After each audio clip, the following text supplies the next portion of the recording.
भैया कैसी उन्हें के जुगाड़ बना लेंगे, नो तो खाए के त्याई लौटा जाएंगे। बिल्कुल नहीं, जो कन्हैया ने आगे कदम रखो तो अरे वो छाती पे चढ़ के आ रहा है। जे राज घराने के कपड़ा तो ऐसे मिल जाएंगे। भगवान श्याम सुंदर उसके नजर की तरफ नजर करके कहते हैं सही कह रहे हो, ऐसे मिलेंगे। पर सुन, तेरे तो चक्कर में मैं बहुत दिन आता हूं, तू बेया मैं उबेई। आज पहचान करिए कितने दिन बाद विचार करना, बुरे कर्म का बदला देना जरूर पड़ेगा। अरे आदमी तो आज ही चाहते हो बदलो, दूसरे ही दिन हम तो ये कह रहे हैं बुरे कर्मन को बदलो, एक युग बदलने के बाद मिलो। युग बदल गया पूरा, तब मिला। ये धोबी कौन था? सभी श्रोता बंधु विचार करें, ये कौन था? बताया श्री सुखदेव जी ने क्या? अरे लंका गढ़ पे रघुवर ने और जब कर दई बिरन चढ़ाई रे,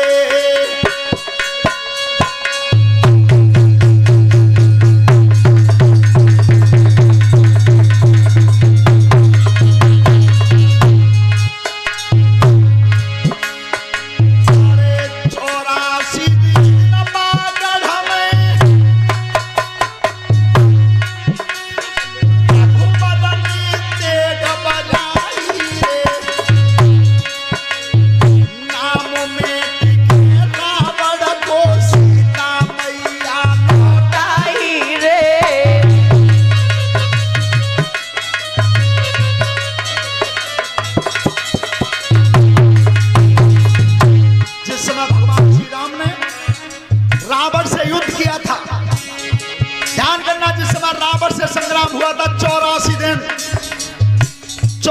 दिन संग्राम हुआ। और जिस समय रावण के वंश को मेट दिया था और उस समय सीता को लेकर के जब अयोध्या में आ गए, क्या अयोध्या में जब राज उधारो राज करे रघुराई रे, एक दिन आ रघुनंदन ने जब नगर में खबर मिलाई रे,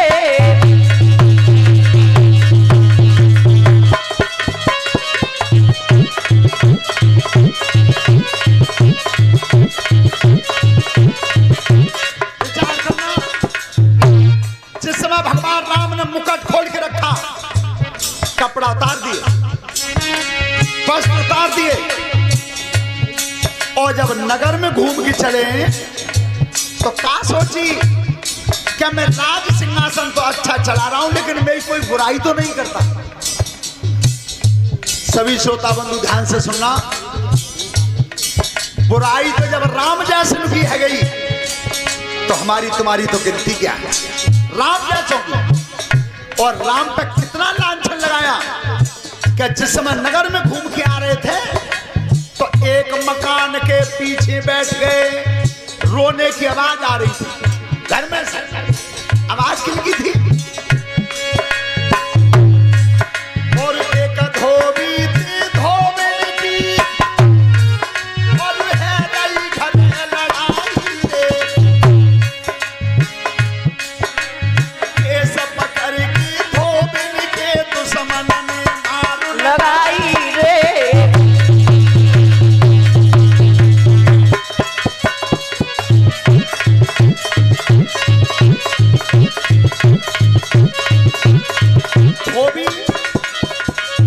धोबिन को मार रहा और धोबिन रो रही थी। भगवान राम पीछे दीवार के सुन रहे थे तो वो धोबी दुष्ट मार तो धोबिन को रहा था लेकिन लांछन कहां लगा दिया उसने कि तुझे बता कल गई तो रात रही कहां और आज लौट के आई है तू, तो मैं तुझे अब घर में रखूंगा नहीं। तू घर से बाहर गई कैसे? लेकिन दुष्ट ने नाम किनका ले दिया? अयोध्या को नाम नहीं,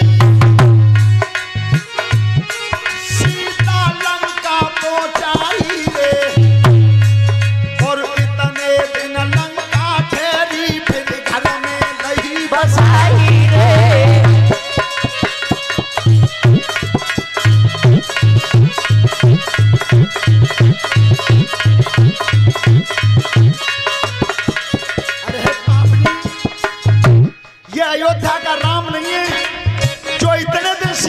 लंका में बनी रही और लौट के फिर घर में रख ली। मैं नहीं रखूंगा। ए भगवान राम के धक्का लगा छाती में। मेरी सीता ने अग्नि परीक्षा दी और अग्नि परीक्षा देने के बाद भी मेरी सीता पर दोष लग गया, तो लौट के चले। जब लौट के गए क्या करते थे,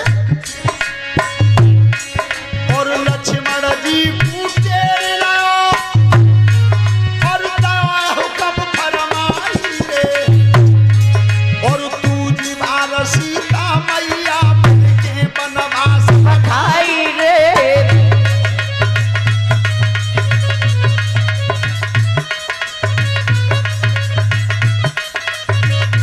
परीक्षित जी आज सीता जी को दोबारा बनवास फिर भेज।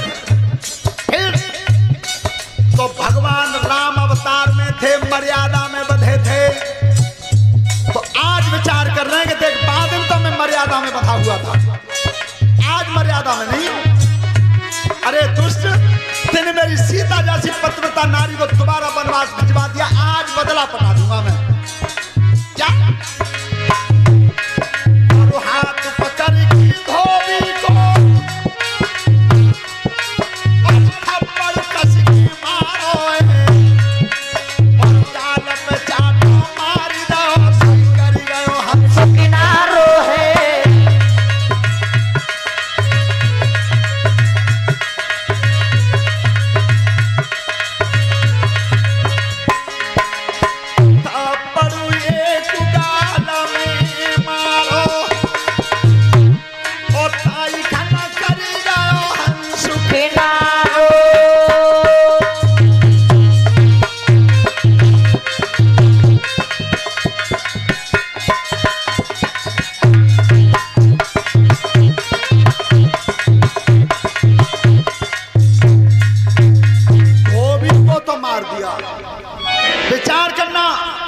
वस्त्र छीन लिए और कपड़ा सामने रख दे, लो भैया नाप के तो है ना, जाके जैसे बन जाए जल्दी पहन लो।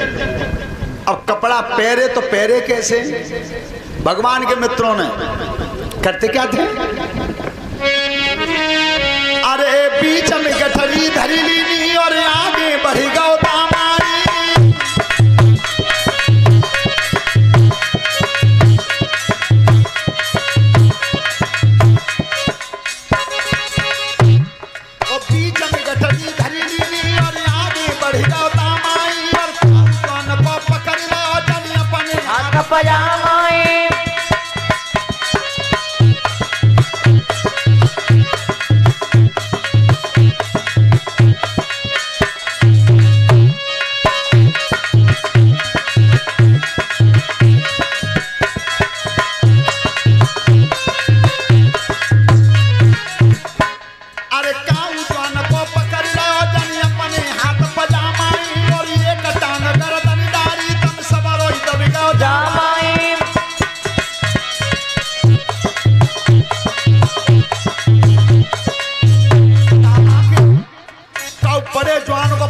पल्ले पर एक टांग गर्दन में है, गिटारी सबर बाई में आए वो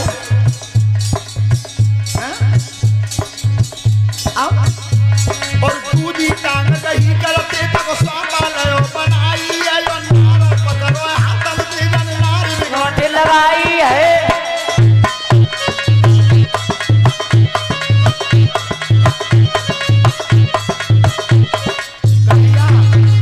देखिए भैया जुगाड़ बने वो, भगवान ने मुस्का की कही कि 1300 सुपारी सूट का हो ना बनो, बहुत बढ़िया रहो। अरे पढ़ो छदामी आगे कोई कच्चा कट हाथ उठाई है और आगे लेकर डाली गई पीछे बटन लगाई है।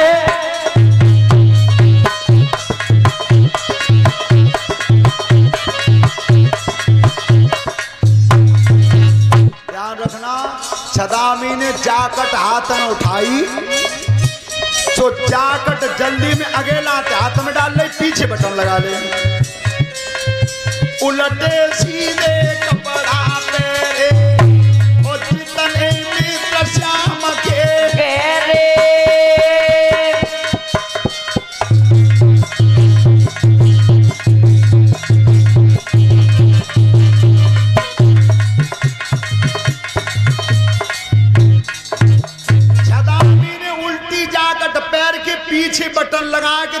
है गए बिल्कुल ऐसे है गए मतलब गुलाब सिंह गुरुजी के मौसा ठाणे सोता बनो।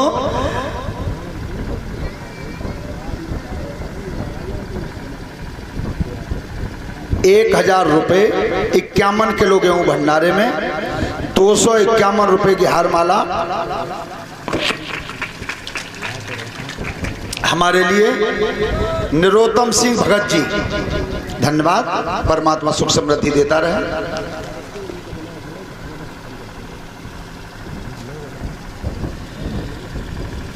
आज भगवान की मित्र मंडली जब आगे चल के गई है, कन्हैया ते गई, ओ भैया ते सब मगेनू लग रहे हैं बिल्कुल, पैरा तो देते हैं पर देख चंता में उते सब बिल्कुल मालूम पड़ रही है, मत मांग के लाए। भगवान की चिंता मत करो, यहाँ पे पे चलो का दर्जी है, देखो पहले चल के। सो जैसे मथुरा में प्रवेश किया और दर्जी के सामने आए, देखिए मेरा ठाकुर देता कितना है, कोई मांग की तो देखे बाप कितना दे सकता है, पर भक्ति का प्रतीक जो होता है वो विश्वास होता है। कितने लोग भगवान पे विश्वास करते हैं, और सत्यता ये जो विश्वास करते हैं परमात्मा उनके बिल्कुल पास रहता है, और जिन्हें विश्वास ही ना है कछु तो जाए बात है, कहते कैसे मानने का भगवान है, कहूं देखो तो है ही ना। अच्छा चलो मान ले ही ना, देखो देखो दो रूप होते हैं, एक भगवान निराकार में आता है वो तो दिखाई नहीं देता, एक साकार में अंतर कितना पड़ जाता है। सही बताना, सब फ्रिज तो सबके जाए, अब तो फ्रिज घर घर लग रहे हैं। पानी जब कटोरा में भर के रखा जाता है फ्रिज में, और वो रात भर धरो रहे तो सवेरे को बर्फ बन के निकलते हैं कि ना निकलते। अच्छा तात पहले वो पानी है, पानी है कोई पकड़ के दिखा सको तो पकड़ के दिखाओ, तुम बाल्टी में भर के धर दो, फिर वह मुट्ठी भर के लियो पानी है, पकड़ियो खूब खींच के पकड़ में आ जाओ, और फिर वो ही जब बर्फ बन जाता है तो पकड़ में आता है। बस इतना ही अंतर है निराकार में और साकार में, कि निराकार जो रूप रहता है उसे केवल संत महापुरुष उसका दर्शन कर सकते हैं, उसे कोई पकड़ नहीं सकता। और जिस समय धरती पे आपत्ति आती है, आपत्ति काल का समय आता है, तब उस निराकार ब्रह्म को जैसे पानी बर्फ बनता है उस तरह से शरीर रूप धारण करके यहां पर आना पड़ता है, यहां पर आना पड़ता है। श्रोता बंधु, तो जिस समय आज भगवान दर्जी के पास गए हैं और दर्जीत की, ओ भैया तुम हमारे ये जितने मित्र हैं इनके कपड़ा काट के छांट के नाप के बना देते हो, बड़ो एहसान मानेंगे। दर्जी की उतारो उतारो, कपड़ा तो उतार रहे हैं, पर भैया एक बात पहले सुन लो, तुम फिर पीछे हम पर रुपया मांगो सिलाई के, सो हम पे कचना है बिल्कुल नहीं है, फिर तुम बाद में झंझट डालो। श्रोता बंधु, दर्जी को आज चेहरा की तरफ देख के भगवान की तरफ बोला कि बेटा तुम बालक हो, तुम पे आवे हो ही कहां थे धन, लाओ उतार दो, कचना लेंगे। सब मित्रों के कपड़े उतरवा के काट के छांट के नाप के बना के दे दिए, सिलाई नहीं ली, सिलाई नहीं ली, और सबको कपड़ा पहना दिए। तब मेरे ठाकुर जी ने कहा कि मैं सिलाई तुझे दूंगा, जरूर दूंगा। और जो कन्हैया ने सिलाई दी वो सिलाई हम बता रहे हैं, अच्छी लगे तो सब जोर से ताली बजाना प्रेम से। तब कही दर्जी से मेरे ठाकुर जी ने कि तेने आज मेरे मित्रों के कपड़े सी दिए हैं और बदले में धन नहीं लिया सिलाई का, तो मैं तुझे कलयुग के लिए वरदान दे रहा हूं, कलयुग में जितने रुपए का कपड़ा नहीं होगा उससे ज्यादा तुझे सिलाई के इतना देता है भगवान। और बेया यारो, पैंट शर्ट को कपड़ा आ रहा हो 400 रुपया, सिलाई जा रही है 500 रुपया। जैकेट को कपड़ा आ रहा हो 800 रुपया, सिलाई जा रही है 1200 रुपया। कोट पैंट को कपड़ा आ रहा हो 3000 रुपया को, सिलाई जा रही है 5000 रुपया। ये भगवान कन्हैया की देन, कृष्ण की देन है। श्रोता बंधु, आज भगवान जब आगे चल करके गए हैं, आगे जब गए धनुष भंग करने के हिसाब से जा रहे थे, तो लेकिन रास्ता में जब चले तो कुब्जा आ रही थी। कुब्जा नाम तो उसका सैरंद्री था, लेकिन 3 जगह से टेढ़ी थी। सुंदर तो बहुत हुई, पर 3 जगह से टेढ़ी। सो थाली हाथ में लग रही, सब बीच में कैंची सी दावत आती। ध्यान रखना। सो रैना ने कही के भैया कन्हैया देखिए जिका चरक सो आए रो है, मालूम है ऐसी बात उनके कि भैया तबहुए और अबहुए, अबहुए। और देखो एक बात बताऊं तुम्हें, बहुत हंसवे की है। एक बार नगला दयाराम से हम और हमारे संग बालक है और जे भगवान सिंह बोहरे जे संग आ रहे थे बस में। ये सत्य बात है, बिल्कुल जब बनावटी बच कुछ नहीं है। तो एक सीट पे एक लड़का बैठो, कारो चश्मा लगाए, तो कारो तो चश्मा लग रो तय तू ज्यादा कारो वो। सो इनने कही कि वो लला तूने कहा सीटें छोड़ दे, तू जा पे आ जा मोबाइल पे, और जा पे हमारे जो बालक बैठ जाएंगे। सो बाने एकदम चश्मा उठा के कही इंडो करते के अच्छा बाबा तुम्हें रिजर्व सीट दूं। अब मैं तो मन में कही मिलला चौ छिड़ रोज बाबा तो मलू कमाए, पर गुआने एक बेर कही दोबारा फिर गई। उठ तो वो सीट पे थे, छोड़ी गई बाने, दोबारा फिर गई बाबा तुम्हें रिजर्व सीट करूं। अब मैंने कही जो चुप है जाता ही में ज्ञान हो, जो बाबा इतना बढ़िया कहा है। एक बार 2 बार कही, तीसरी बार फिर कही बाबू चेन्नई पर कि बाबा रिजर्व सीट चाहता हूं, रिजर्व सीट करूं। तो तक बस पटना पे ठाड़ी। तो बाबा एकदम ठाड़े भय सीट पे थे, और पूरी बस में आवाज देख के कि ओ भैया बस में जितने बड़े बैठे हो सबने का नजर करियो जी मैं नाती कितना सुगड़िया पट्टा है। ए भैया पतो ही ना चली शर्म के मारे जन कौन सी स्टेशन पे उतरे पड़ो, बाग दीखो ही ना करे। तो जी बात सत्य नहीं, बैठो बिल्कुल बैठे सामने पूछ लो। ऐसे ही आज कुब्जा को देख के कछु तो कह रहे हैं भैया कोई कमी है गई हुई, और रेंदा कह रहे हो जी चरकुसो कैसो आए रो कहाँ थे, तब तक सामने आ गए।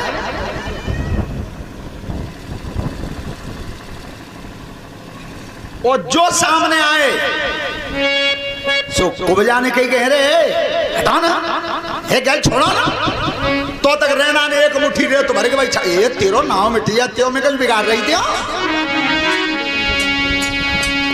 और इतने छदामी ने एक पसरे तो भरोसा भाई चांद पर रहा, चांद पर डालो सब भुड़बुड़ी पलक मार रही तुम्हें तो। अरे आए कहा तो जमुना जी के पलक मरे ना हो जा में डूब के, चाहे नाव मिट जाता मैं बिगाड़ कर रही, मैं कंस के दरबार को जा रही तिलक करवे। और तो तक भगवान श्याम सुंदर बोले कि तुम काय कुंते लड़ रही हो, काय गाली दे रही हो, तुम मेहमान देखो। सुखबजा बोली हाँ तेरे ही माँ देख रही हो, तू इनको समन को नेता हो। तब तक मेरे कन्हैया ने सीधो पैर उठा के पाए के ऊपर पाँव मर रोए हे दिखना हे आगे अरे पाँव दब गो नीचे। और भगवान क्या करते थे, डरो पाई पे पाँव, अरे हाथ थोड़ी रे गहीली।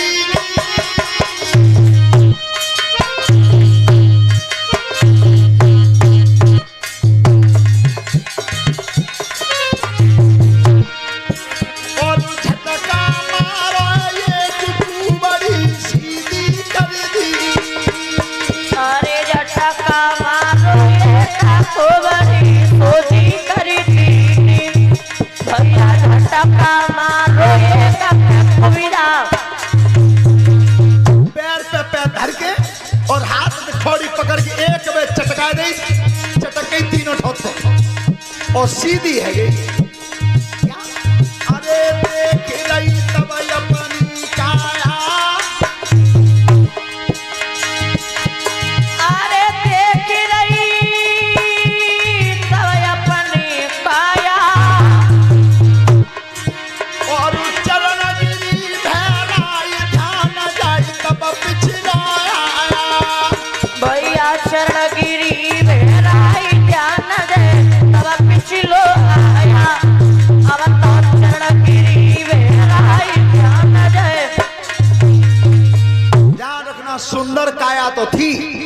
चेहरा भी सुंदर था लेकिन शरीर 3 जगह से टेढ़ा था, झटका मार के चलती।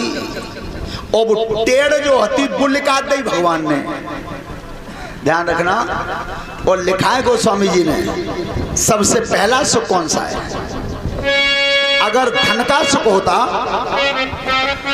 संपत्ति का सुख अगर पहले नंबर का होता तो ऐसे गोस्वामी जी ने क्यों नहीं लिखा? पता है पहला सुख कौन सा है? कि पहला सुख निरोगी काया,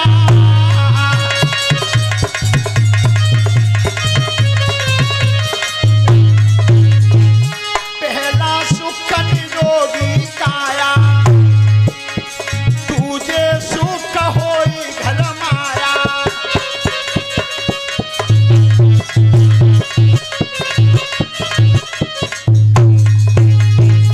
तीजे सुख सुता तेरा नारी, और चौथे सुख सुतया क्या कारी।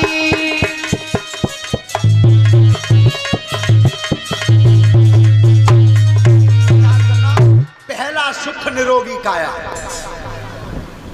आपने देखा हो कि अगर धन का सुख पहले नंबर पर होता तो गोस्वामी जी ने क्यों नहीं लिखा?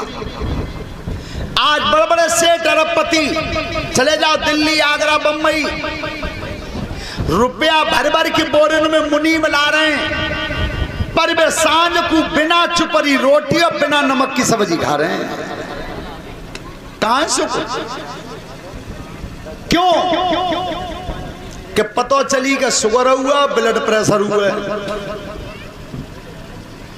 तुमने देखी है कबू? ये जितने बालक हमारे काम करवे अलीगढ़ जाते हैं, एक को नपवा के देख लो का ब्लड प्रेशर लेकर आवे तो खुद काट दियो। और सवेरे से शाम तक दोपहरी में जाकर खेत में 5 बजे तो ना, जेठ के महीना में तुम बिना को ब्लड प्रेशर ना पी लियो, क्या शुगर ही दिखाई दियो काऊ ना? है ही नहीं। खावे को अच्छो होए और काम करवे होए न, तब ये 2 बीमारी पैदा होती हैं, शुगर और ब्लड प्रेशर। बस। श्रोता बंधुओं, अब कुब्जा नाच रही है और खुशी में क्या गा रही है?